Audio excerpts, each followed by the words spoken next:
18வது திருவிளையாடல்ல என்ன நடந்துச்சுன்னு பாப்போமா? அமைச்சர்கள் அபிஷேக பாண்டியனிடம் சிறுவனாய் இருக்கும் போது அந்த ஆலவாய் பெருமானே உனக்கு முடிசூட்டுவதற்காக ரத்தினங்களை கொண்டு வந்து தந்துட்டு போனாரு அப்படிங்கிற விஷயத்தை சொன்னவுடன் அன்று முதல் ஆலவாய் பெருமானிடத்திலே அதீதமான அன்பு கொண்டு தினமும் அவரை பூஜிக்க கூடியவராக இருந்தார்.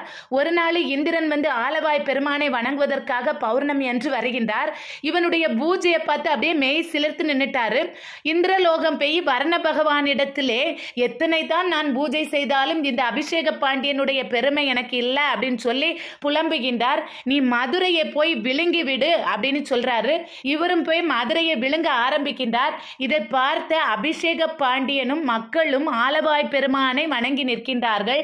ஆலவாய் பெருமான் தன் சடா முடியின் என்று 4 மேகங்களை உண்டாக்கி கடல் நீரை உறிஞ்சும்படி கட்டளையிட்டார். நகரம் முன்னாடி மாறிச்சு. மக்கள் பெருமானை போற்றி வணங்கினார்கள்.